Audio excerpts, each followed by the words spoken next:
Hey there, my name is Millen Singh and I'm the host of SpyFy After Dark.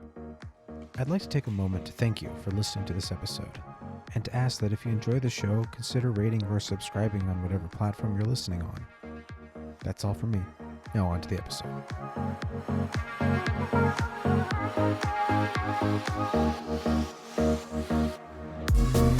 It's like a diesel BMW.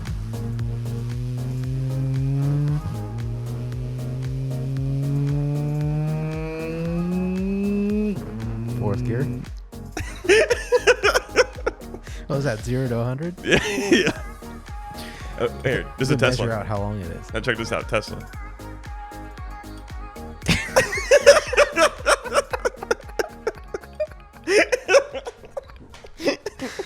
Oh my god.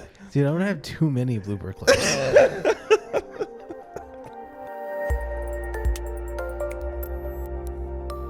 You're listening to the SpyFy After Dark podcast. Welcome back to SpyFy After Dark. This is going to be episode 8. I'm here with Alex. Say hello. What's it? So this episode is going to be a announcement episode and a meta episode, if you will. Meta being we're talking about the thing we're doing. So season 1 of SpyFy After Dark will be 10 episodes in total, and will conclude in 2 weeks from when this is posted. Yeah, because then 9 and 10. After that, Alex is going to become the co-host of the show and will be on most episodes. And we'll probably do some just us when we don't have someone to bring in. So we're still kind of figuring that out, but I figured today would be a good time to look back on the podcast so far, like what's been going well, where we can improve, our thoughts on how we want to move this forward, and then maybe some of the history of, because we talked about starting a podcast years ago, and only recently did Right. finally Very true. pull the trigger and do Definitely. it. So yeah, I figured we'd talk about that kind of stuff and sort of go from there. I can start. So Millen and I were really intrigued with the idea of starting a podcast maybe 3 years ago. It's just one of those things where you have an idea and it sounds fantastic, but just because of the, whether it's some kind of financial barrier to entry or whatever, it doesn't happen. So I think it was a time and location barrier. yeah, time, location. We didn't really know how to start either, and we had some ideas here and there. Everything was more or less premature and unbaked, but that idea was always on the back burner, and it would resurface in conversation, all the time when Millen and I would hang out, because we really liked the idea of doing it. And it's kind of a cool concept because not only is it a creative project in and of itself, but it also serves as a platform for other potential ventures that here I would want to do. So it serves as like a catalyst as well, just for getting yourself out there. So that was kind of a cool concept.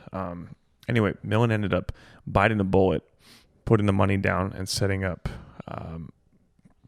the podcast space, which was awesome. And a little home studio action. Right. So he's got the setup here at his place, and he told me, like, hey, I'm going to put this all together at my place. I'm going to learn Audition. I think Audition was new at the time. I kind of knew it. Okay, so you had some experience with it.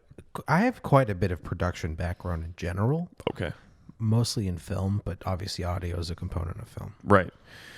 So he got that started, and then just to take things slow and go on the safe route, Millen invited Frank, a mutual friend, which you all know, and myself on so we could do some test runs.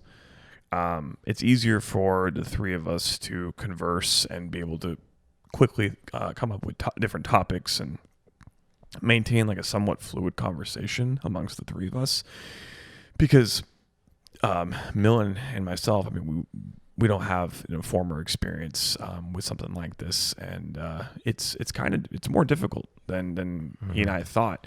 I mean, you watch podcasts and YouTube channels and such on online or wherever, and it looks easy because of just what you're watching is a distillation of practice and they're professionals. Yeah, and social talent that you don't really understand until you try it for yourself, and that applies to more things than creating your own podcast. But anyway, so we've had a few episodes, Millen and I, together, or with Frank, and he's had other guests on as well. I think every episode has been unique, as they should be, right? And obviously there are areas for improvement, kind of across the board, but there's been a steady sign of progression. And I do think that, especially with the last few episodes, I can say that with trying to be as impartial as possible, I would imagine that those episodes are enjoyable and interesting for an audience outside of our immediate, friend space. Because obviously that's another challenge with a podcast, is that you want to start somewhere, and your baseline would be your peers. Mm-hmm. Your peers get you. Your peers know how to communicate with you, and vice versa. Well, you're not going to start a podcast and have actors with on in the first week. Yeah, and that's the thing with and we can jump there and then go back. But like, think about actors, think about professionals that have some kind of notoriety. The work is done for them regarding their ability to be impressionable on the audience, and the work ends up being done for the host, because the host just needs to be informed to some degree of his or her own guest. And from there, you have all of the fundamentals to, just make some enjoyable content for the audience. Versus in a situation like this, Millen is new as a host, and then his guests, whom would be most likely his friends, are people who are also new as guests. They're new. Not only are they new as guests, and they don't have thousands of Twitter followers. Thank you. They may or may not have and Wikipedia pages. Yeah, they don't have the notoriety. They don't necessarily have the outreach, right? And then on top of that, they're new, to your point, as guests. So like, when we're in this space here, let's just say Frank and I are here at Millen's, Millen's studio here. We're going to be talking to each other and conversing on a normal level, meaning that the nonverbal communications and cues and just subtle behavior patterns that we have together, that's not going to be captured in a podcast, even though that's how we act with each other. And the reason why is because our baseline is just conversing. That's why we thought a podcast would be relatively straightforward. As long as you can have meaningful conversations, it should be good content for the audience, right? Well, yes, but at the same time, the delivery is so important. The delivery is a very, very complicated filter, if you will, because Millen and I, we know, he and I, that we've had meaningful conversations. They're meaningful because they're meaningful to us. We both value them. Now, you have and some of them I'd say would be meaningful to audiences. Right. But we need to understand that the audience is taking our word for it only. They're not there with us. Yeah. So trying to bring them with us just through the means of verbal communication, regardless of whom they are, because the whole idea of having a successful podcast is being able to reach out to people who may or may not have reached out back to you, right? You're talking to potentially hundreds, if not thousands, of people, and you may not know them, but you have to intrigue them. Mm-hmm. So it's a unique challenge, and we're getting there. Millen's becoming a better and better host, literally with every new installment. I think because he's learning that, and I feel like I'm becoming a better guest, and I think now host, because I think I bring different and complementary things to the table. Well, yeah, we definitely got that yin and yang going on. Right. Millen and I, at the end of the day, we're best friends, but we're not very similar behaviorally. But if we can kind of use that to our advantage, collectively we'd be good hosts. and be able to think of ways to keep it a conversation very, very interesting for the audience, because we have different thoughts on doing so, and we have good chemistry with each other.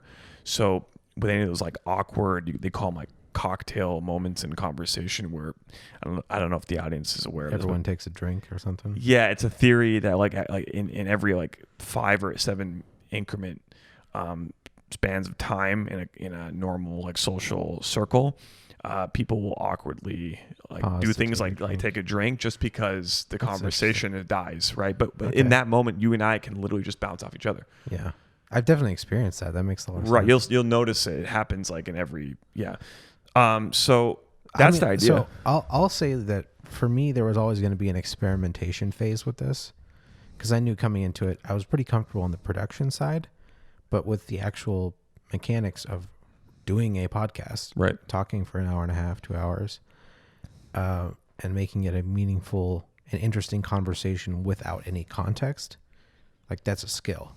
And I didn't necessarily have that. I knew there was going to be an experimentation phase. I didn't know how long that was going to be.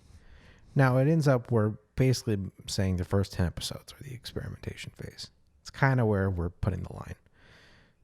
In truth, there'll probably still be some experimentation for the first handful in season 2, the first 5 or 10 in season 2.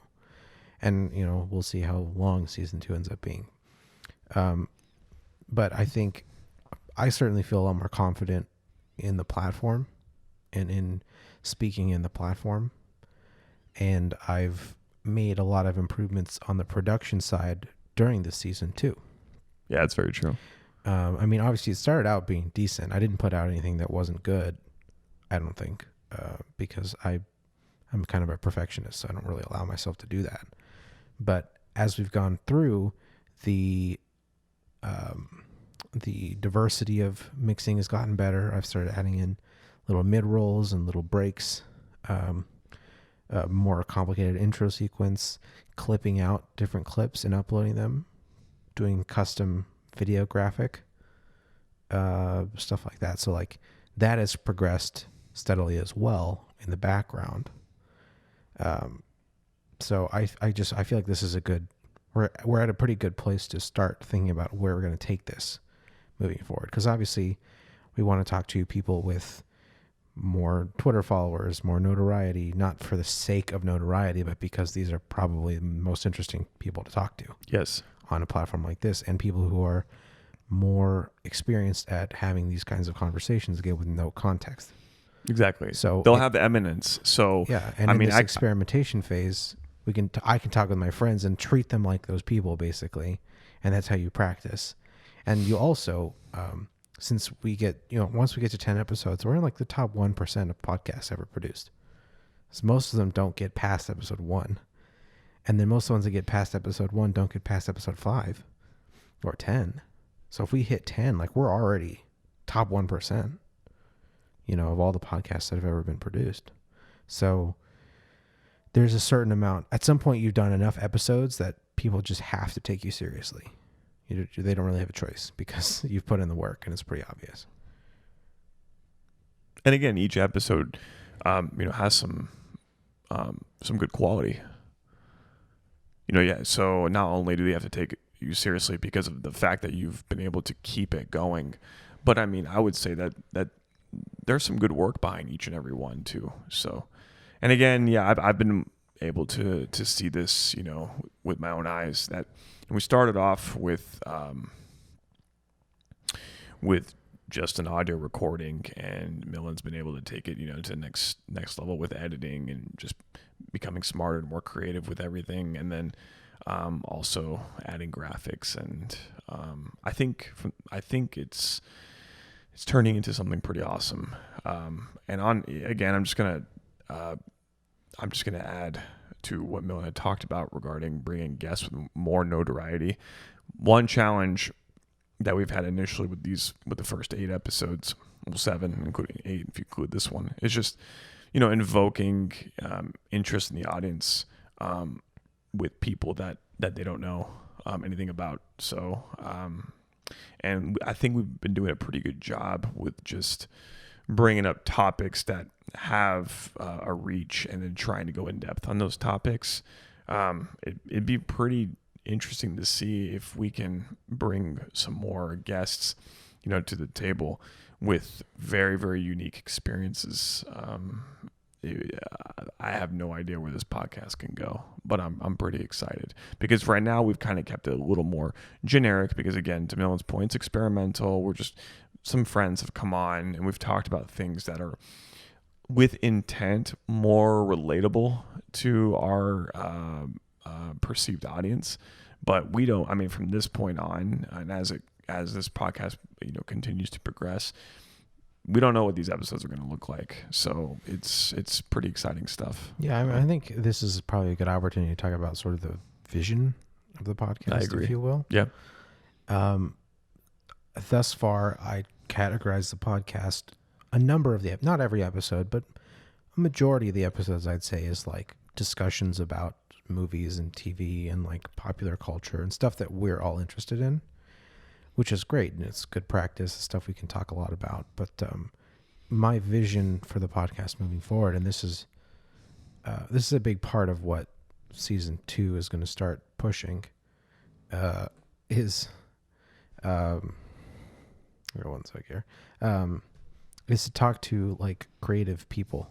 Right. The whole goal here is to create a platform where I talk to people that I find to be creatively inspiring. And we're somewhat limited in the fact that we're in Phoenix, Arizona. So there's not necessarily a wide array of people like that per se. This is in Los Angeles. Right. If it was Los Angeles, it would be pretty easy. You won't incidentally run into handfuls of people like this wherever and regardless of where you go. You'd have to, like, with intent, try and find these people in Arizona. Yeah, because like if I was in LA, let's say, I could just go out to like any Starbucks. Yeah. And anyone who has a laptop open, just say, "Hey, are you a screenwriter? Yeah. Have you finished a script? Sure. You want to go on my podcast?" And it's like, exactly. That's there's so much available to you in that space, but we don't live there because it's prohibitively expensive and we were born here. Mm-hmm.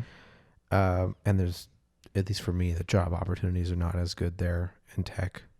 They're there, but they don't pay much. It's not scaled. So I'd be losing money if I it's not lived there.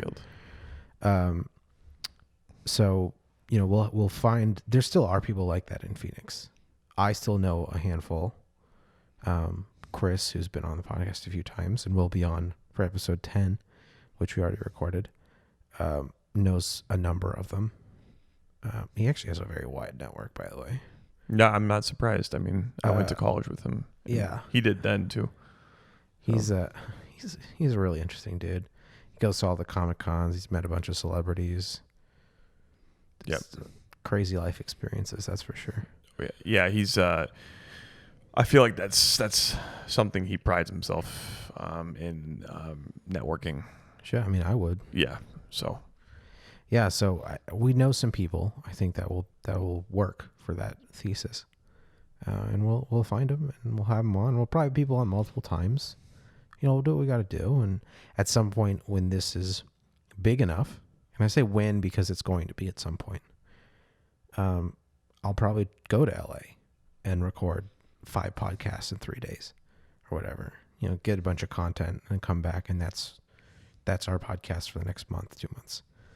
And we can sprinkle in those kinds of people, and especially because my setup is mobile, more or less. I'm on a laptop. The actual audio recording gear is pretty small. There's not like 2,000 wires. All of these components are pretty portable. Yeah, I can unmount the arms and move them. The primary setup is, you're right, is you just need a tabletop, your laptop. And the rest of the primary setup is pretty mobile. Yeah, I just need a place to anchor the arms on, a table of some kind, and then seating around it, and that's pretty much it. Yeah. So I personally think this is going places in the future. I mentioned this in episode 10 when I talked to Chris, but I think it is kind of interesting that I think I'm doing this backwards to an extent, like doing a podcast first. I have this philosophy that... Yes, once you've made it, you podcast. Yeah, podcasts are for doubling down on your audience. Mm-hmm. So you build an audience, and then you already have a bunch of people who That's are because really interested in you and will listen to you for an hour. that's because And that's when you launch a podcast. well, that's because it's more difficult to do it the other way around. To do it this way. Yeah. Again, yeah. So, But for me, it's more difficult in terms of audience, but it's less difficult in terms of production and in terms of just doing it. Like building an audience is really difficult, but making a podcast is not actually that hard. At least for me, because I had enough production background that stuff wasn't an obstacle for me. right. It's obviously an obstacle for most people, but in my case, that barrier, which is the primary barrier for most, was not there. So it was pretty easy for me to start. Yeah, easy to start for you. And there's very minimal editing. It doesn't cost me a bunch of time to do this. So Plus I will say that just keeping it audio probably makes it a lot easier as well. Yeah. I have briefly looked into adding video, but it's I don't know how to do it yet. A lot of cameras have like built-in things to stop recording after 30 minutes or whatever. Mm. So I'd have to find cameras that are built to allow you to continuously record and to record to an external device instead of record to the camera's onboard SD chip or whatever. Yeah. Something that can record straight into probably some kind of a video interface, which then gets plugged into a computer. But see, and then that like really adds to the complexity of the production, and would also probably make the setup a lot less mobile, if I were to guess. Yeah, I'd imagine. Plus, ideally, then you'd also need another person with you to be hitting the video switches to switch between angles. Because as far as I know, no one has developed a way to just have the angles switch automatically based on the audio levels coming in, which seems like it should be doable. I was about to say that's actually kind of a smart idea. Yeah, I'm not sure if that exists. I know it exists in certain programs, like when you're on like a WebEx or whatever, it kind of does that automatically. But I don't know if someone has that as a standalone product for your own custom video inputs into like an interface. Mm. I'm not aware of it because most people just have someone. Most people who run podcasts with video have someone there to hit the switches. Right. Or they just have one angle, which is fine too. Which is fine. Boring, but fine. Yeah. It's not ideal, but it's fine. I guess you could also, there's a few ways you could do it. You could do it the really inefficient way and have multiple angles constantly and then edit. Edit like, manually. You could like foot. Yeah, no. Yeah. That's ridiculous. That would be it takes so much time. Exactly. You could foot pedal it. Maybe come up with a system where you See, but then you'd have to like know that instinctively. Yeah, I know. You know, It'd be ridiculous. it'd be so dumb. It's like delayed cuts every time. Yeah. And you hear the clicking. Just oh my goodness. Yeah. Wow. Yeah. So the other thing video does open up too is then you can have stuff on a screen to like react to and like pipe that in somehow. So I don't know. Whatever. It does sound more complicated, and again, I do think that you're onto something regarding like doubling down in your audience with a podcast. Maybe once this platform kind of progresses to like a larger thing, maybe you throw in video then. Yeah, that's probably how it'll go. Yeah. So for now, there's really no point. right, exactly. So okay. Well, let's do. I guess we've kind of already hit the vision here. I think it's pretty clear. I agree. I will say that you and I do have. We don't have to go into any details. We'll spare the audience, but I also think that you and I have a potential lineup of friends that would bring, different elements to the upcoming episodes. It just depends on how we want to do it and how we want to sequence these guests, and how we want to take the podcast. Because to your point, like we've been more generic and safer with the content that we're providing to the audience, and I think it's it's primarily due to just whom you've invited, and then also just the fact that this is experimental and you're trying to get comfortable with your own content creation.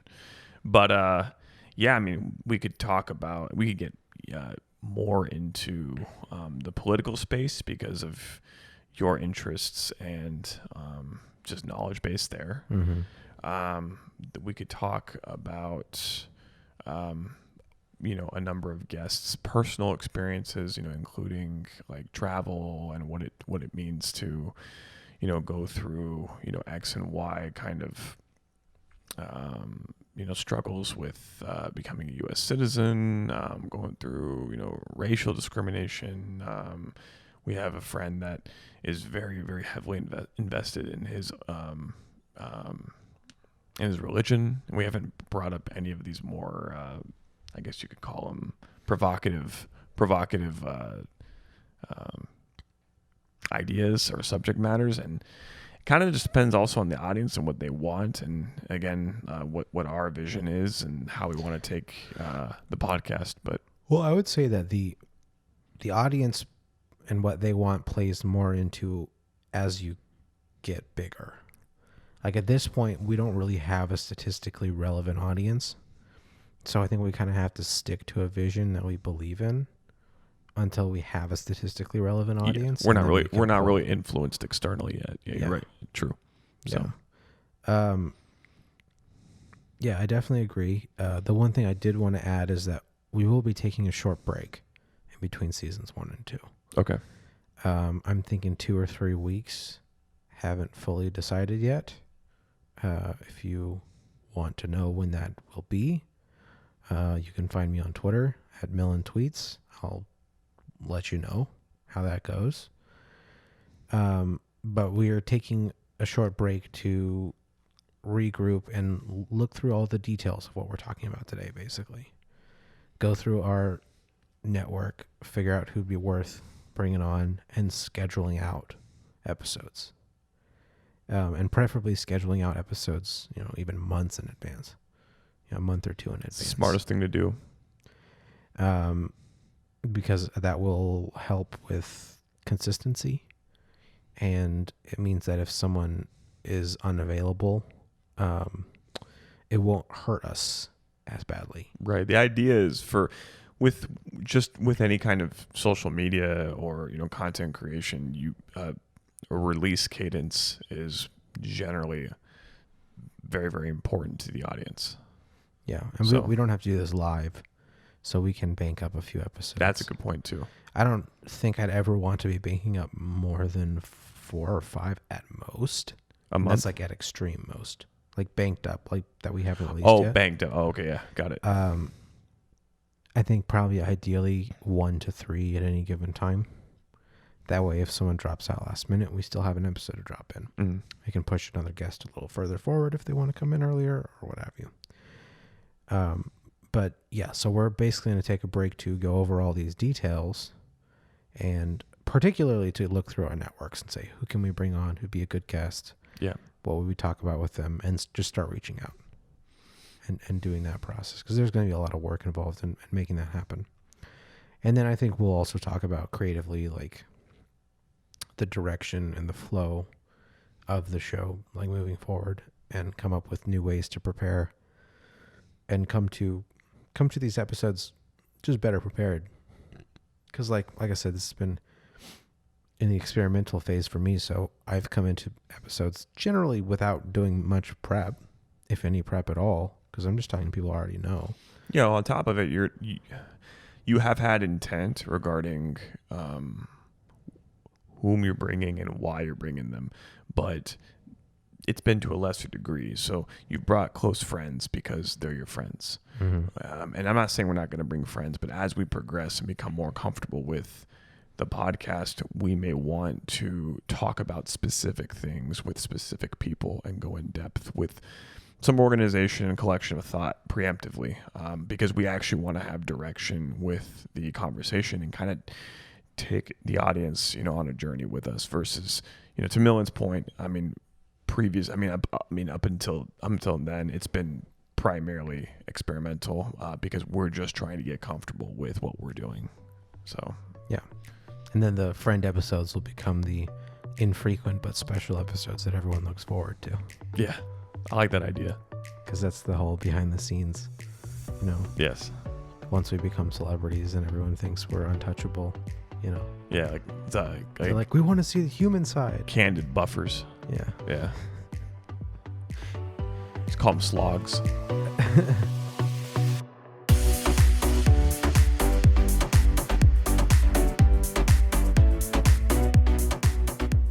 Hey guys, hope you're enjoying the episode so far. I just wanted to take a quick second to ask you to give us a shout out on social media. Every share makes a pretty big difference.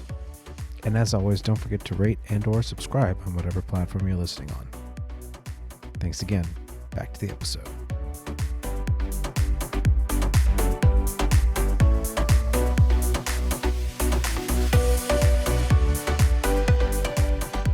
On the subject of celebrity, we'll just make a little tangent here because we need to fill in some time. Are there any like celebrity things you'd like to do? Like what? Give me an example. Like for me, a big one is going on Hot Ones. Oh, Like that would be amazing. that would be awesome. He's a great host. He's very he's sharp. incredible. He has a lot of focus. For me, it's primarily going on shows and podcasts that I listen to. Probably the same for me. Yeah. Like I'd love to be on a lot of the comedian podcasts. Yeah. Obviously there's Joe Rogan, which would be good for its sake, but like Birdcast would be really fun. Your Mom's House would be really fun.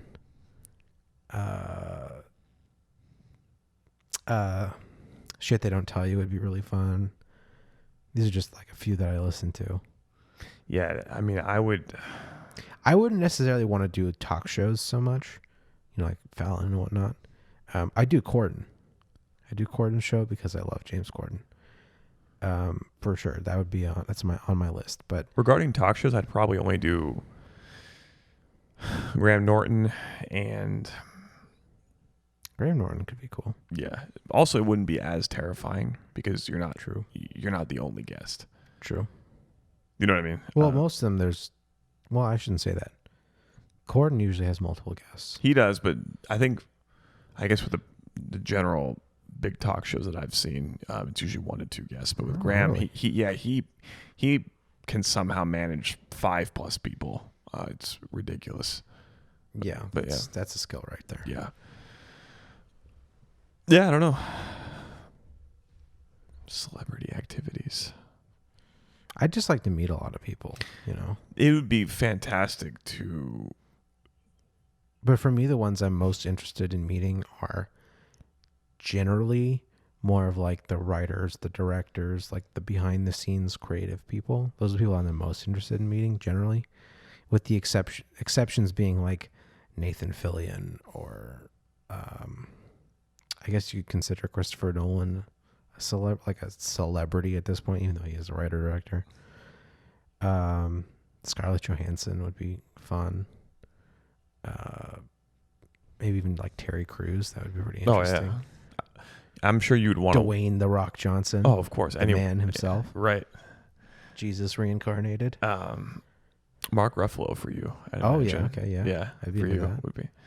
No, I agree. I mean, I would love to meet celebrities and or people in that space who just like reek of talent. Fair, yeah. Right, and I think that's where you're getting at. That's too. pretty much, yeah. That's pretty where much that's where you're getting at. So, just intellectualism, it had, and all of its appeal. When you meet writers and anyone in that craft with just so much talent, it's fantastic. All you want to do is just absorb everything and just listen and So, and it's something you can't really do every day. I mean, yeah. Even for me, like prominent game developers would be on that list too. Showrunners, the whole nine. And I actually think it would be.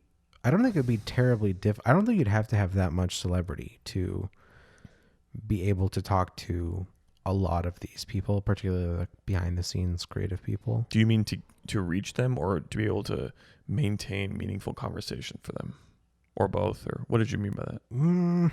Because Both, but particularly to reach them. Oh, interesting. Okay, fair enough. Because they're not necessarily that big per se. Glorified, You know, like the writers of The Dark Knight, they don't have hundreds of thousands of Twitter followers. Mm-hmm. You know, they have maybe a few thousand, probably less than 10,000, realistically. There might be some exceptions. Like I said, like Christopher Nolan is an exception. Mm-hmm. But like the other writers who worked with him on The Dark Knight, probably not. Could They're definitely spin that off to our advantage. Yeah. Because I do think that like proof of concept is only becoming more and more interesting for things like a podcast. You know what I mean? Like we've all, I think, been, I don't want to say desensitized, but we've all had the opportunity to just see and watch and hear celebrities just have fun and talk shop and everything in between. But take like any movie with a lot of notoriety or respect, right? I think at this point, in this day and age, like I wouldn't be surprised if hundreds of thousands of people wanted to listen to a 2 to 3 hour podcast about the making of that movie. Exactly. That's where we're at now. That's it's what hot. Exactly. I know. That's what I was getting at. I know you're It's getting like, at that. That's, imagine doing a 2-hour podcast with the showrunners of your favorite TV show. yeah. Like if I talk to the showrunners of Chuck, right? There's this huge audience of like several million people who are huge fans of that show, myself included.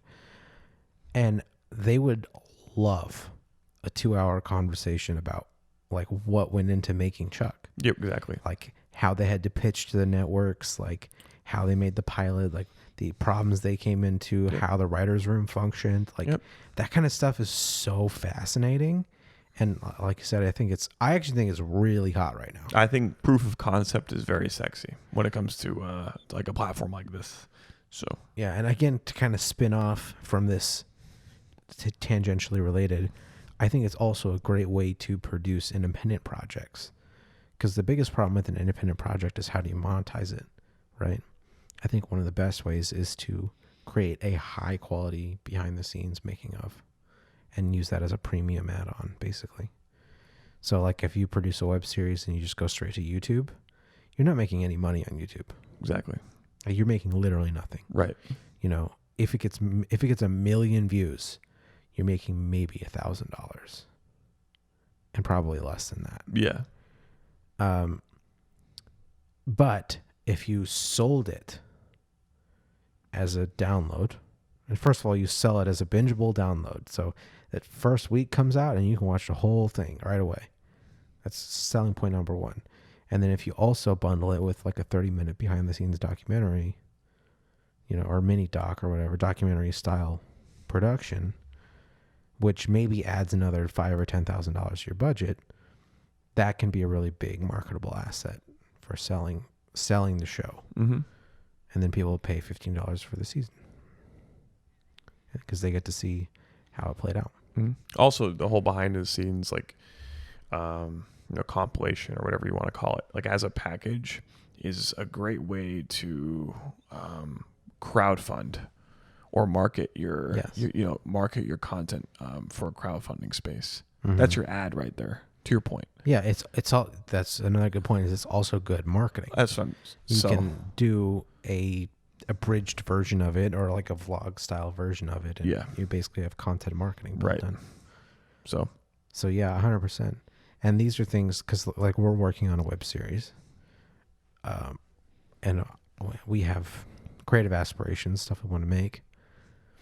These are things that I'm certainly considering in a practical sense of like, if we're actually going to do it and invest X amount of dollars in it, like we should treat it seriously and try to make it profitable if we can. And so I'm thinking about these things as means of marketing and selling the show. Definitely. It's difficult. You know, I didn't know like what really goes into a project like this. And, Millen having just a high regard for for high quality production. He and I have been just bouncing off each other back and forth, and we know to make this work, this web series work, we would need to spend X amount of dollars. And on the one hand, yes, we do want to potentially make this profitable, and continue to create content that we love. On the other hand, we do realize now too that there is no other way we would want to move forward with content creation than try to do it as best as we can.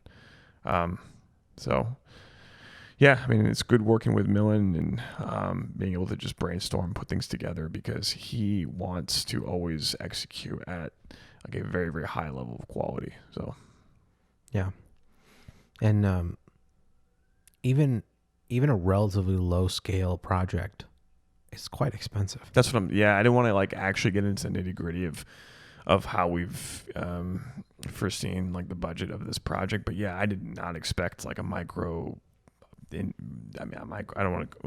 web series. We anticipate a 15 to 20 minute. Let's say about 8 15-minute episodes. There you go. Yeah. So even that, which is pretty small, is becoming. Yeah, we're still looking at potentially like 40,000. Yeah, very expensive on paper. So that's a lot. It's challenging for some average folk to really put that together and to actually provide something that's not a piece of garbage, and then to not only get that money together, produce something that's actually of any quality, make it profitable so that that same group of people can continue to do this. I mean, there's a reason why it's rare and it's not really heard of. So yeah, I mean, there is a preponderance of content these days, but a lot of it's not that good. Exactly. And I think one of the things I have noticed is that there is an increased appetite for funding good content. And by funding, I mean people actually paying for it. So it's kind of a side effect of like YouTube. X millions of hours of YouTube videos are uploaded every day, but most of it's garbage. And the algorithm can only do so much, right? People are seeking out good quality content. Mm-hmm. And when they find it, they're more willing to support it, particularly among like the top, say 20% who have a little bit of disposable income, because they know that they're starting to realize how expensive it is because people are talking about it. Mm-hmm. And being like, if we don't make money on this, we can't do it. Like, I can't drop $40,000 making a web series and not make anything back. Exactly. It would leave me broke. Exactly. So I think people are becoming more knowledgeable about that, and therefore there's more appetite for making it happen. Definitely. And putting their money where their mouth is. Yeah, we all share that understanding that a lack of financial means to create high quality content is incredibly discouraging. It also just makes the venture impractical. So yeah, I mean, $40,000 is a lot for the two of us, even combined, but we're hoping to make this work. And if all goes well, we can potentially profit off the project and just continue off either this series or tangentially start other projects that we have in mind, or a combination of the two. He and I are both very, very creative at heart. Both full-time. We're both creative people in full-time technical roles. Yeah, full-time technical roles. We're doing what we can to make a living, just like all of you listening. But it'd be fantastic to do what we want to do outside of work. So we still have quite a bit of time throughout the week to make something happen. So that's where we're putting our heads at currently. Yeah. I think in general, we'll probably work together a lot more moving forward. Yeah. I think we've been friends for a long time now, 5-6 years. Right. I think about 5 years. Or wait, is it 6? I don't know if it's 6. I thought it was. It is 6. That's because crazy. it's 2013. It was fall 2013. That's right. So yeah, it's 6 years now. And we've always talked about working together on projects and never done anything. Right. But now I think we're both in a place that's more stable and can actually seriously consider it. I mean, I know I was not in a stable place until a year ago, realistically. Right. I mean, you have your own place. You have a setup. My schedule now is more predictable than it's ever been, so that helps. Yeah. So and that's a side of anything financial. Yeah. Just regarding like our weekly structure, it's all changed for the better regarding being able to work together on projects. Mhm. So yeah. And yeah, I think we do have a really good yin and yang going on. definitely. I find that certainly when we're writing, I'm good at throwing out initial ideas, and you're good at taking them and making them a lot better. Yeah, it's bizarre because, you know, I'll talk to Millen like any pair of friends, right? And we get each other's jokes. You know, we finish each other's sentences. So there's the whole like rubbing off effect of 6 years. But then like when it comes to a situation like this where we have ideas for a project, those idiosyncrasies, those like nuances that he has versus what I have, like what I possess, they come out because in normal conversation, you know, there's this mix of like that, you know what I mean? Like his behavior and my behavior have kind of blended, and that's what you call friendship, right? But then when we put ourselves to work, what makes Millen and what makes myself kind of come out again. Does that make sense? Mm-hmm. I find that interesting. Yeah. You know what I mean? I don't want to say you inhibit yourself socially with your friends, but like, you know, you think at like an X level, and that's generally brought down to like a baseline with your friends because you're just talking, you're trying to be comfortable, you're trying to have a good time. And then when we talk shop, like suddenly like your skill sets come out and mine come out. You know what I mean? That's another exciting thing about working on something like this, you know, with friends. Like you understand who you're working with, but at the same time, like it's also just a really refreshing reminder, like why they're cool people. You know what I mean? So like working with Millen, even now, like at the kind of the preliminary state, I'm like, oh yeah, like he's got like a lot of ideas. He's very, very, very inclined to be detail oriented at all times. And if I'm ever thinking kind of a little too abstractly, he can like ground me when we're like talking about potential ideas and direction for a project like the web series. So he and I are like very, very different, but like it's cool that in this sense, when we're working on this project, it kind of comes out and I can, you know, something I can appreciate. But anyway, yeah, I mean, I think an idea for us takes like 3 phases, if you will. Like I throw out the initial idea. You throw out a counter, like, I don't want to say vague because it's not the best word, but I don't have a better word to use. Vague, yeah, sure. A counter vague, you know, different direction, if you will, or different feeling. Mm-hmm. And then I translate that into a new idea. Yep. So that idea goes through those 3 phases to get to a final first draft idea, if you will. Yep. And then we'll see how the editing process goes, but I imagine it'll be pretty similar.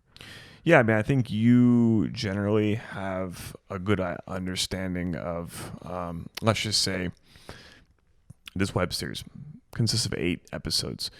You can think of the storyline of episode 1 in context of 2, 3, 4, 5, 6, 7, and 8.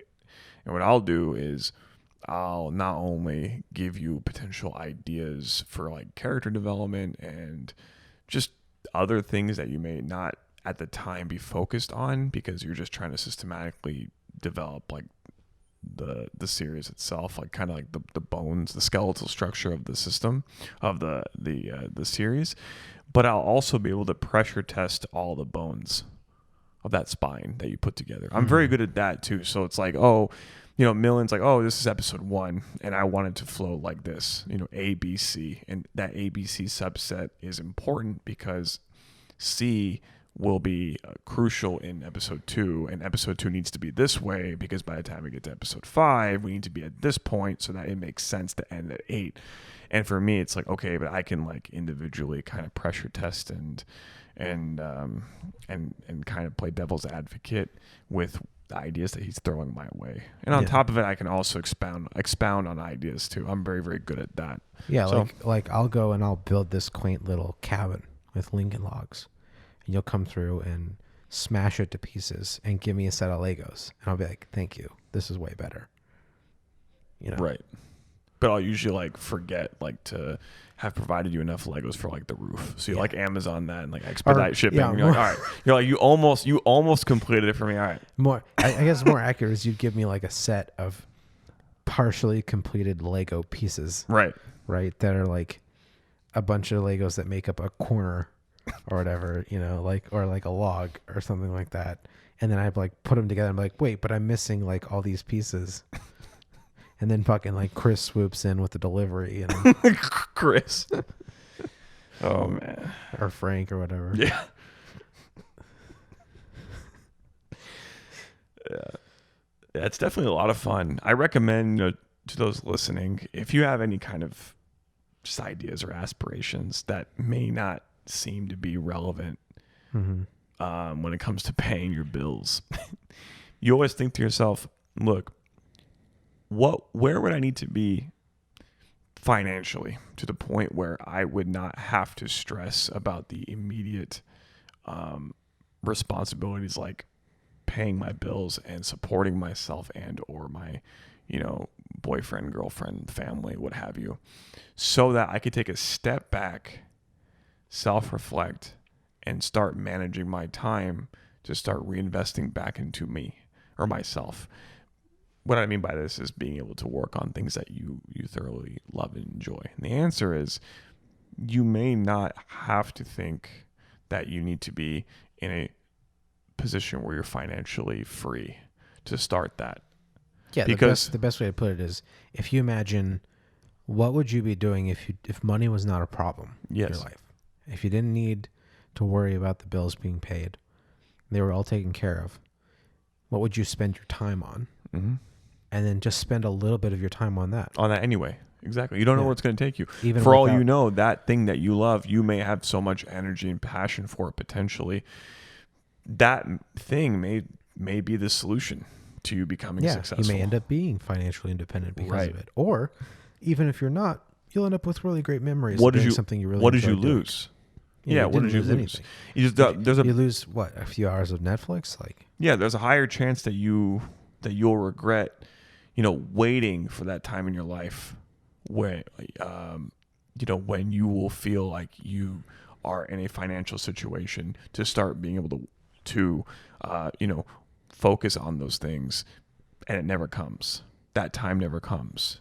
Yeah. And you know what I mean? So I'm starting to learn that now. I think it's an easy cop out to just say, I'm not, I'm not in a place in my life where I can start doing that. I think we all should potentially try to make time to do it. Yeah, even if you don't think you're a very creative person, just do something that seems interesting to you. I do think it's a muscle. Even if it's not, it doesn't even have to be like writing or anything like that. Like, obviously, I think writing is a good outlet for a lot of people, but it's maybe not right for everyone.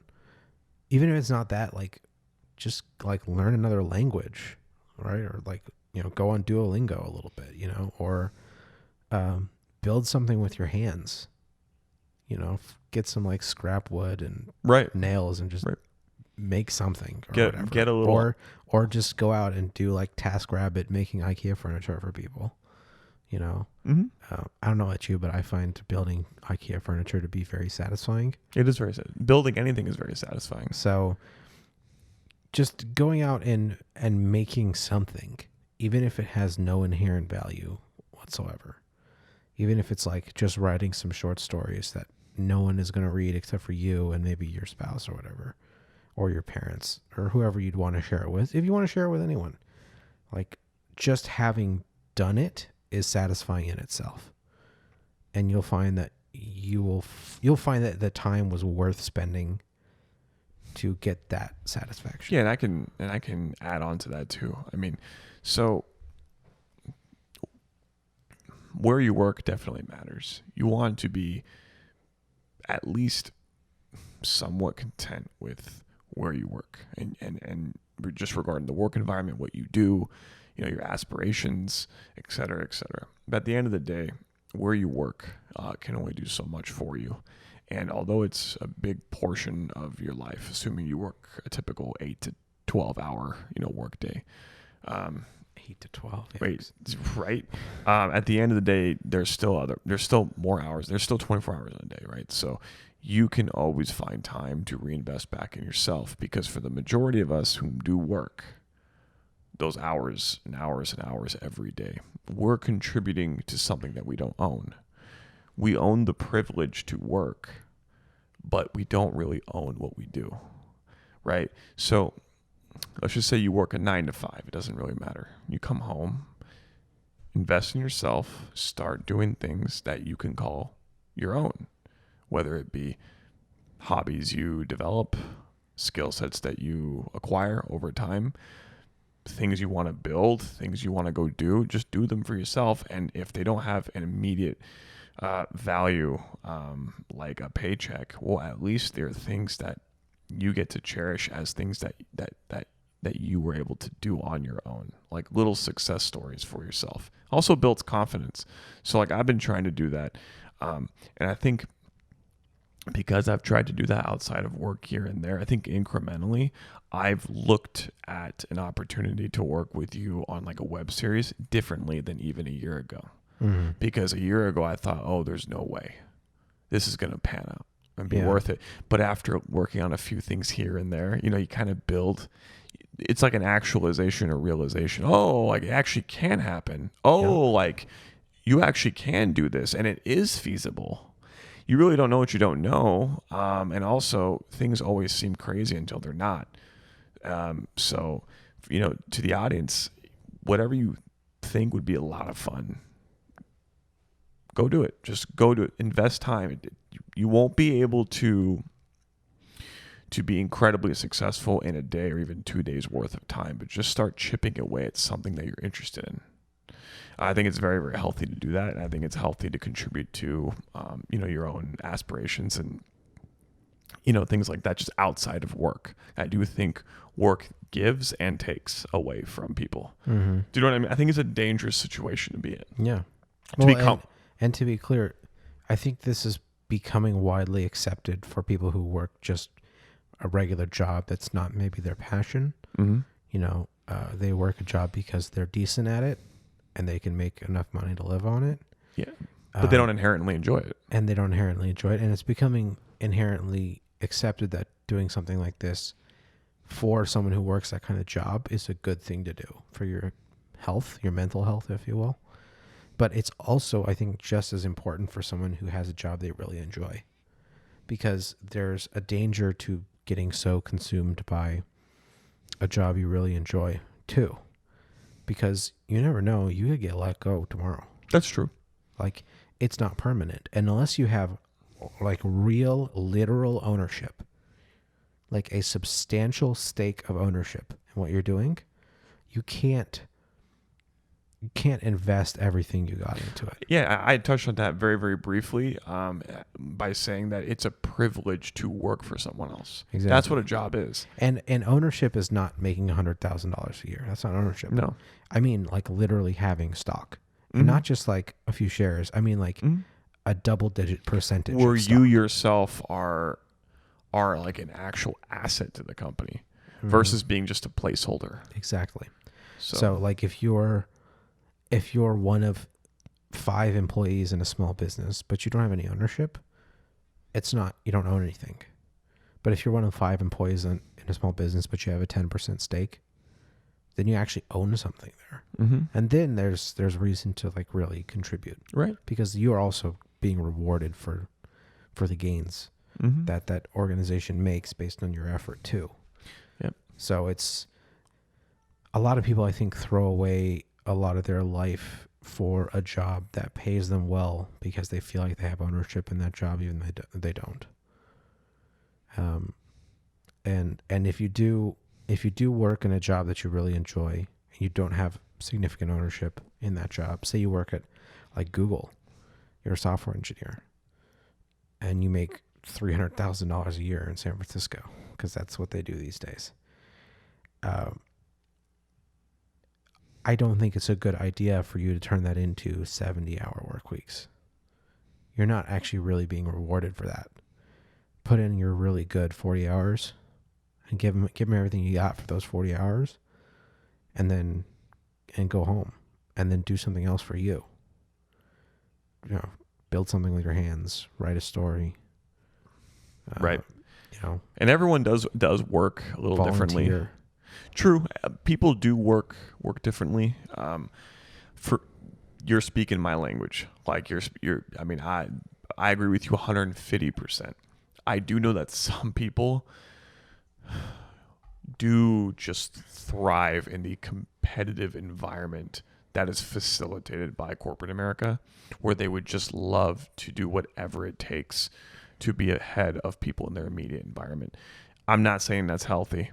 I'm just saying some people actually like bleed that kind of mindset. You know what I'm saying? Mm-hmm. Like it's The in sharks. them. It's innate. Yeah. And they're right where they belong. But I would be burned out regardless of the salary I was making. I think there's a lot of people, they get stuck in the fact that they get comfortable with the structure. That's what is, at least to me, that's what's so appealing about corporate America, is it's very structured. Oh yeah. And so you get 13 years of it. I think I would be personally more happy working in a corporate job that has a lot of structure and boundaries than in a startup job in my field that has less structure, less boundaries, but more freedom. Because in that startup job, you get potentially more satisfaction out of your work, but it can bleed into your life so much more. Oh, it's very, very And volatile. the lines cross, you know? Of course. And with a corporate job, I make decent money. I have a set schedule. I'm not working a ton of hours, and I can put that boundary down and enforce it.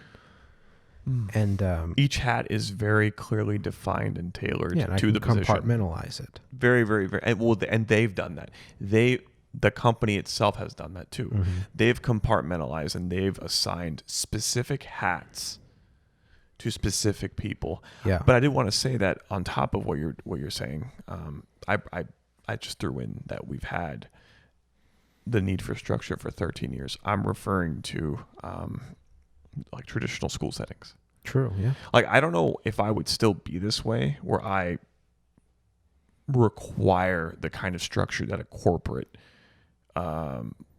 environment provides for me if I was schooled differently.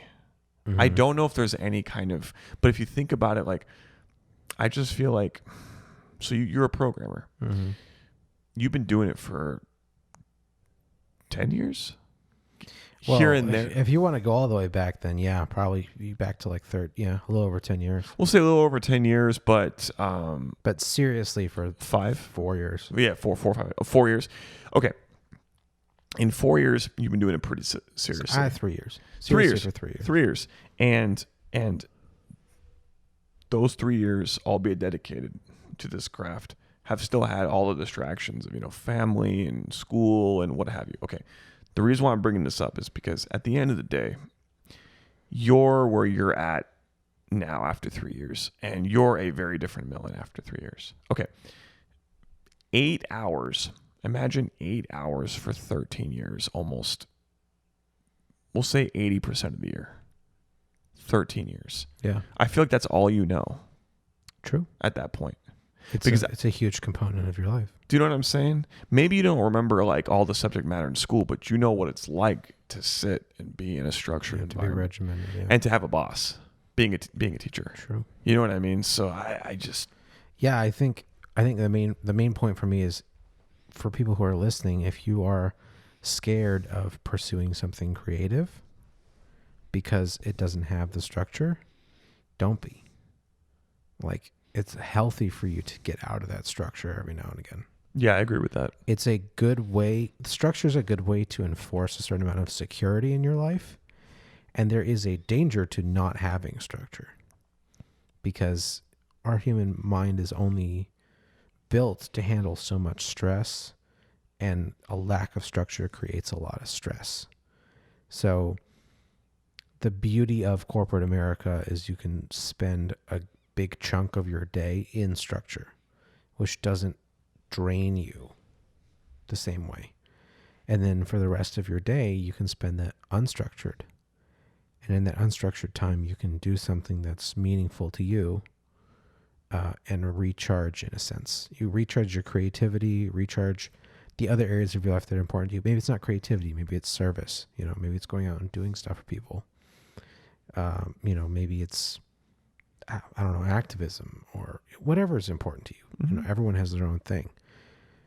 But you get to explore that and get out of your routine so you don't become stale, because that's the flip side to structure. Yes, it's low stress, but it also becomes stale, and that becomes a problem eventually.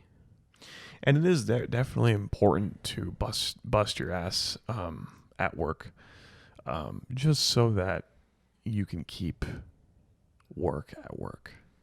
Yes. You know what I mean? It is important to have discipline. I'm realizing that now as I get older, blending your energy and efforts at work versus outside of work is dangerous. You remember when I was working, at my previous employer, Yeah. I'd take work home all the time. And I mean, I remember that. and I just kind of You did it were whenever. floating a little bit. Yeah, floating, and it's because I knew I could get away with, this kind of behavior. And but at the end of the day, even though I didn't think it was a problem, it was still like chipping away at my It was a problem. at my health bar, energy health bar, right? So it's not like I could ever suddenly empty out like that energy bar, if you will, on something outside of work, because I was never at 100%. Mm-hmm. Do you know what I mean? And that adds up after a couple of years. Yes. That's a lot of wasted potential. I mean, it's actually a very similar experience to the job that I just left. For those listening, I am starting a new job in a few days here. But the one that I left, a big part of the problem was we didn't have enough work to do. And so I'd only have 2 hours of work during the day to do on average, maybe 3, probably closer to 2. And this had been going on for months and months. And then there were short periods interstitially where we had a lot of stuff to do for a little sprint, a few weeks, a month. We'd have a lot of stuff to do. And then we'd be back to the doldrums of having very little to do. And it got particularly worse towards the end, but no, that's really neither here nor there. So I find myself at work with a lot of extra time, and it was very stressful because I didn't know what to use that time on. And it didn't help that I also had, some people were spying on me and reporting my behaviors to my boss, which is not a good sign of good culture, but it's a different point.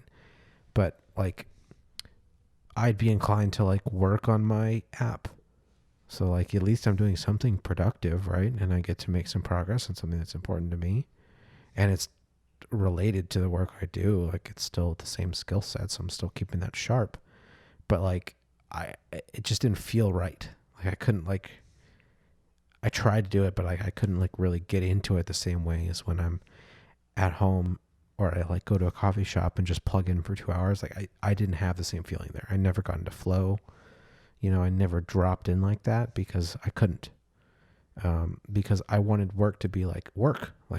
I'm here, let's do work, and then leave, and then I can do everything else I want to do. Mm-hmm. And it's so much more comfortable. It's a structure that you're longing for, and they own your time. They being your employer while you're there. I understand. There's almost a sense of guilt if you want to do things outside of work. There very much was a sense of guilt. Yeah. Even though it's not your fault. It's not. It's completely out of my control. Yeah. There's only so much work that our team would have. Yep. And ultimately I left because I just couldn't handle it anymore. Right. I mean, aside of the fact that, not having enough work at work is stressful in the sense that you want to be able to focus on work there. It's also incredibly discouraging because you personally, because I've known you for 6 years. I mean, you want to progress. Yes. Like you want to become better at what you do. Mm-hmm. You know what I mean? If a year more of seniority at your previous employer means anything to you, it's one thing, but it doesn't. You know, for you, I feel like you having 3 years at a company versus 5 years doesn't really mean much unless you are a different Millen, you know, after those said 2 years. Exactly. Because you want to be a better version of yourself. Another year at that company, I wouldn't have grown at all. That's what I'm saying. You want growth. Yeah. You don't just want the seniority on paper. I understand. And in moving, I moved to a higher position anyway. Right. I got my growth in moving anyway. Yeah, and it sounds like, you know, this new employer is going to be an awesome, you know, big step for you. So. Yeah. Yeah. Well, I mean, we'll see how it turns out. I definitely liked the team when I was there, and I had a friend who works there, so that's always a good sign. Oh yeah. But yeah, so, you know, for me, what I'm really hoping to get out of it is I get back to having work to do at work and really being able to do a good job and grow there in that structured time. And then that structured time also providing me with a comfortable income that I can then turn around and do stuff like this with. You know, because the podcast cost me $1,500, $1,600 to start. And, you know, if you include a couple of other things I bought along the way, like I had to get a new external hard drive because the first one failed. That was like $120, something like that. So if you add it all up, it's maybe $1,600, $1,700-ish. That's no small amount of money. That's a significant amount. For a lot of people, it's an entire month's paycheck. Right. You also bought a chair, and you may want to make improvements along the way. Oh, that's true. If I throw the furniture in that I've done to store the stuff that I got. Oh, that too. Then yeah, we're actually closer to 2,000 then. And that's just for now. I mean, you have like a viable setup, but as we progress, there may be other things that you spot that you want to improve upon. Yeah. It just comes with the territory. At some point, I'll also buy a fourth mic setup. Yep. And that's another $350 or whatever. Yep. So, you know, being able to do stuff like this or consider funding a web series, I can only do that because I have a good job. And so for me, what's important with my job is that it's able to support those activities and provide me with the structure and growth that I want while I'm there. Right. Because I don't want to hate my hours there. I don't have to love them, but I don't want to hate them. And for me, just feeling the progression is enough. Yeah. Aside from the income, like actually feeling like you're doing something for yourself. Yeah. And that's the growth. That's where the growth comes in. Because I'm not deluded into thinking I have any ownership over the work that I'll be doing. Right. But you have ownership over the better version of yourself when you leave. Yeah, exactly. I have ownership over all the growth that happens. Yeah, that you along attained. the way. Exactly. Yes, 100%. And so I think for me, career-wise, in a lot of ways, I've been fortunate in that I can focus on that. And I've built my life around that. And it's a mix of fortune and it's also intentional.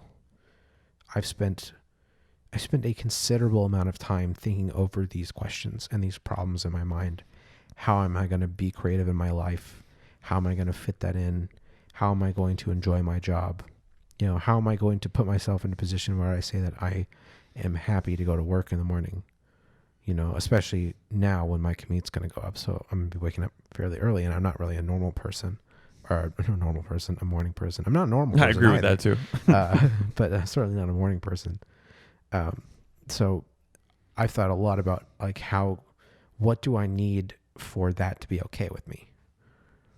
And because it has to be to live a happy life. You know, you can't live a happy life if you hate your job. You also can't live a happy life if you hate everything outside your job. You need to like both. You need to like the job you're doing at least enough to get you there. And then you need to like the life you live outside of your job to not become a workaholic and spend all your time at work. So 2 areas, you know, and I still have areas to improve on for sure, but I personally feel I have made a lot of progress in these areas and in building a lot more balance into my life and making myself happier at the end of the day. I think this podcast is a huge part of it. going out and doing a creative endeavor like this. It's so core, so central to my personality that I think has really made a very positive impact on my Not life. only is it just in a general sense a healthy outlet, it's also complementary to your work environment, because what you bring to the table here is vastly different than what's expected of you at work. Yes. Do you know what I'm saying? So that kind of provides a wholesomeness, if that makes sense. Like you're not like withholding aspects of yourself, and that's something for the audience too. Yeah, that's the other thing is because you're only going to express part of yourself at work, you need to express the rest of it somewhere. And work also could mean child rearing too. That's work too. Yeah. There's a lot of stay-at-home moms that raise their kids and don't do much else. Mm-hmm. And that's really dangerous. Even though, on paper it's a healthy outlet to take care of your family, and indirectly that is, a return to yourself. At the end of the day, you are an individual and you have needs, And taking care of yourself is not satisfied by going to the spa once a month and watching Netflix every night. Exactly. That's not taking care of yourself. Exactly. That's temporarily dulling the needs. It's escapism. Yeah. Yeah. It's interestingly enough, Bert Kreischer, who's a fairly popular comedian, fairly well-off comedian, he's doing very well for himself. His wife started a podcast last year, and she's on like 90 episodes. So actually, she's approaching 2 years now. Yeah, because she does, I think, one a week. And she was just a stay-at-home mom, basically. And she helped him out, too. She's just kind of an assistant. He has an assistant, too, but she supplements that because there's other work to do outside of normal assistant hours. But they did a podcast together because he has one with this guy who is a behavioral psychologist or something like that. And he has created this in-depth personality quiz to explore how you express yourself and like what makes you comfortable or calm, and how you like expend energy and stuff like that, and how you regain energy. There's a few. I don't know. I didn't look too deeply into it, but is it kind of similar to Myers-Briggs? Sort of, but it's deeper. It tries to be more nuanced, and it's more about. I think it's primarily focused around like the energy flow of your life. Oh, okay, cool. So it's not so much about like your personality type, although it's intrinsically related to personality. So anyways, when he read hers, he could immediately tell that she took care of everyone else first before herself. He also picked up that she had childhood trauma, which she did, raised by a narcissistic mother, which is challenging. I can only imagine. I was fortunate enough not to be in that situation. And so he picked up on these things about her, and it brought her to tears. She's like, I'm not doing anything with my life, and like, I'm actually pretty unhappy.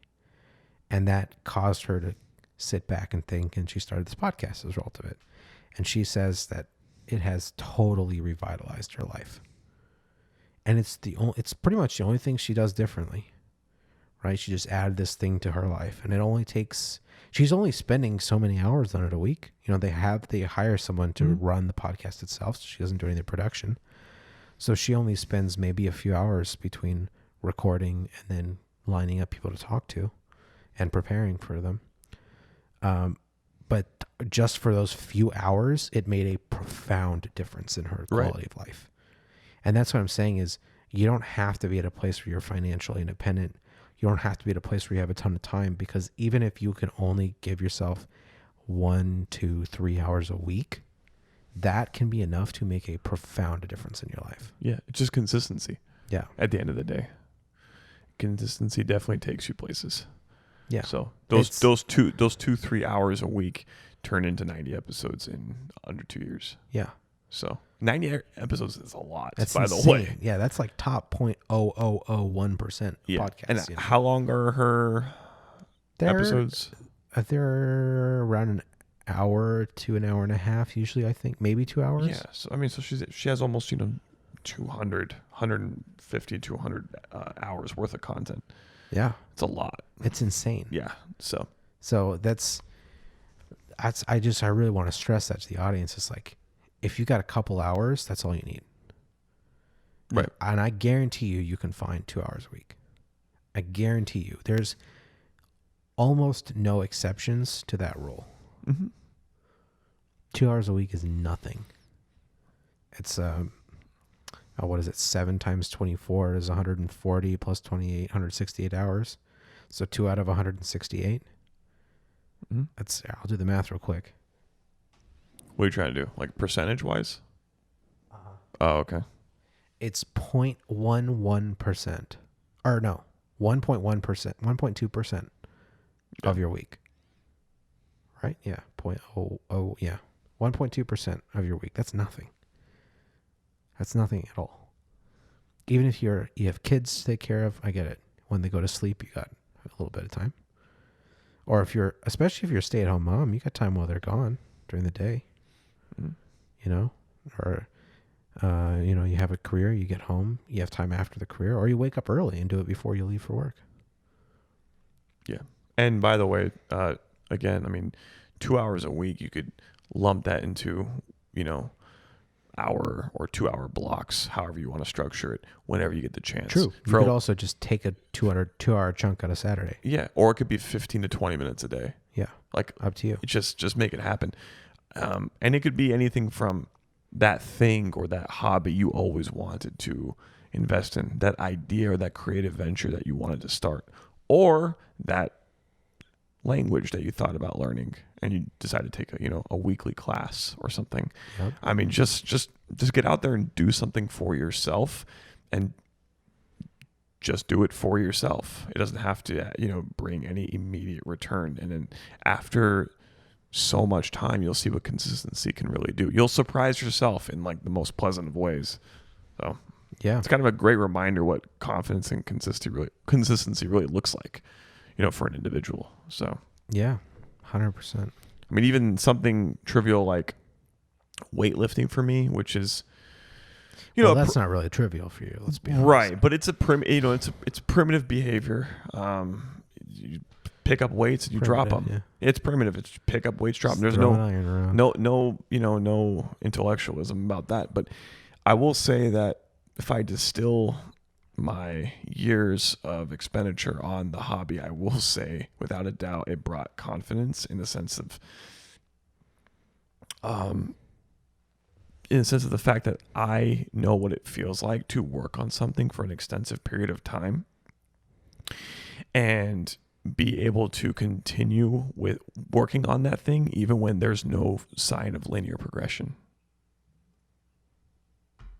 So when you have those hurdles, you know what I mean? So like, I'm sure, what was the wife's name? It doesn't matter. Leanne. Right. I'm sure at some point she was thinking, what am I doing? Whatever, episode 15, you know what I mean? Like, probably. But she kept going. She stuck with it. I have for this podcast. Right. I'll give you a story. My first external hard drive that I was using for the podcast, which I had owned for a few years, got corrupted somehow at some point, and as a result, on 2 separate occasions, I ended up losing an entire podcast. Just the recording gone. Right, you lost one with us. I lost one with us, and I lost one with Curtis, and that last one stung really bad because that was a really good one. Right, you told me. I was really happy with it, and I lost it. You even told me you were and I had to tell him that I lost it, which is awful. Which sucks. Thankfully, he wants to do another one, but because of that, I literally stopped working on this for 2 weeks. You told me yourself that like it discouraged you, and it made it made the motivation to like editing just really tough. Exactly. Yeah. It took all my motivation away. Yeah. And so that's why there was a 3-week break earlier. Was it? I think it was less. No, it was pretty consistent. Oh, okay. Here, I'll look it up, but I think it was 3 weeks. Let's see. List of episodes. We went from September 25th to October 15th. So 20 days. Which is 3 weeks. So it happens. But then I got back and I started doing it again. Right. I licked my wounds and was like, all right, time to get back to it. and then we started recording some new ones, and they've been some of the best ones so far. Yep. So it, there'll be those moments, and the key, there's that cliche quote. It's not about falling down. It's about getting up. Getting up. Yeah. I didn't want to say there's it, like but 5,000 different ways it's been said. yeah. But that's the thing is when you do something like this for yourself, there will be times where you stumble. Doubt.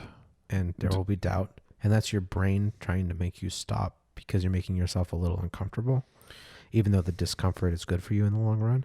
I've actually always, and I can't imagine this being an original quote, but I did conceive it myself, or think I did. I used to say, I have a few of those. Yeah, I used to say when I was younger that your body doesn't want you to thrive; it wants to survive. Yeah, that should be a quote. Yeah, it rhymes. Yeah, I got it like that. Yeah, but just what you're saying. I mean, if you ever want to do something great for yourself, discomfort is almost always a prerequisite. Oh, and the key here, I think what makes it, what you have to think about it in a way that you want to position yourself as close to success as you can. And there are two ways to do that. You can reposition yourself in what you're doing, like change how you're doing things, or you can reposition success.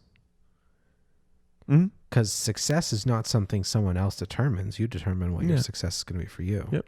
Which is why I think doing something just for you is so powerful, because then there's no stakes at all. True. Then if you run into doubt or problems, you just be like, it doesn't matter. There's no stakes here. I have literally nothing to lose. So I might as well just keep doing it. Yep. In this case, there is some stakes because I'm making this public. This is going out to people and they're listening to it. And if there is a 3-week break, they might notice. So there are stakes for me for this podcast, but that's okay. I'm fine with those stakes.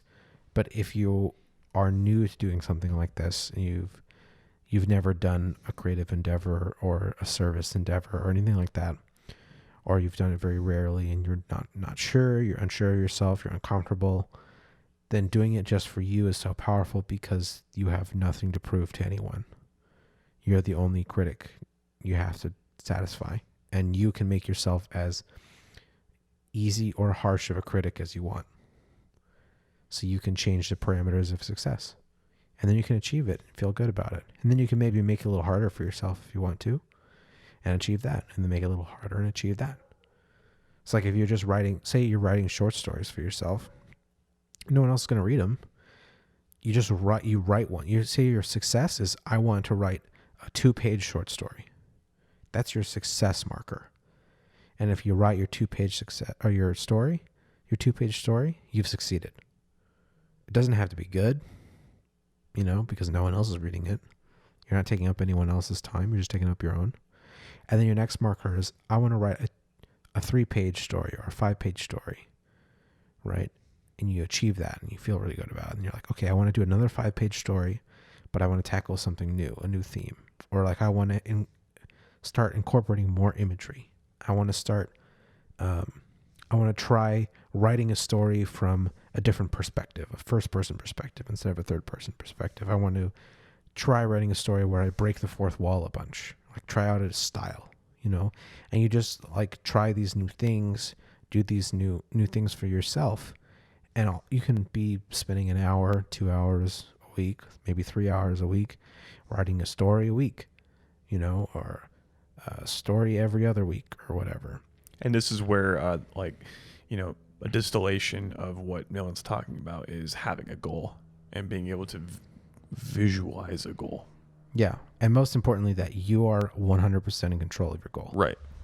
And so you can make it hard for yourself or you can make it easy. Mm-hmm. And I really recommend making it easy. That's my problem. Yeah. That's my problem. I create it's my problem too. Yeah. I'm inclined to make hard goals. Right. Yeah. I find this, I've found this in almost every area of my life. For instance, with writing, it's something I really enjoy doing, something I get satisfaction out of doing. But I have a really hard time writing small things. Like just writing something to finish it. Yes. I have such a hard time with that. I always want to be like, but how can I make this better and bigger. I take like a story, like I wrote a film script, which in itself is a pretty big undertaking. And then I had to go ahead and turn it into a shared universe, like with a bunch of other ideas that sink into it somehow. Like I couldn't just leave it there, so I have the same problem. And if you find yourself doing that, good luck. It's not easy to overcome those innate desires, but it is possible. And it's worth it. Yeah. The times where I have just sat down and finished something for the sake of finishing it have been amazing. Masochism aside, baby steps are crucial sometimes. Yeah. So, like years ago, this was when I was still pursuing video game design. Obviously I kept having these big ideas. It's like, I can't do this. Like, this is too much. mm-hmm. So I just scaled it back and said, you know what? I'm going to create an environment in Unreal using assets from their projects, like basically how I started doing this. And I'm just going to do this in 5 days. I'm going to just give myself 5 days to build an environment in Unreal. That's what I did. It turned out really great. I loved it. I was very proud of the project. I felt really good about it. And that's all I did. I forced myself to keep the scope super small. It's really small. It's not a big environment. It's not a gameplay level. It's just for visuals alone. And it's a very small space. Like I didn't go very big with it. I do. It's actually on my personal YouTube channel, but I can show it to you afterwards if you want. Cool. Definitely. So like that kind of stuff, that's how you do it. You have to just force yourself to keep it small in order to make progress. All right, well, I think we can pretty much end it here. We're at about an hour and a half. Unless you have any other thoughts to add. That's it for me. It's always a pleasure. Yeah, it was a great time. Keep an eye out for the final few episodes of the season. And then if you want to follow me on Twitter, you'll get updates on when season 2 is coming out. Like I said, there will be a break. So anticipate 2 or 3 weeks, probably 3 weeks break between seasons. As we create our lineup and prepare the next season. Yeah. And then we'll be back and better than ever. So until next week.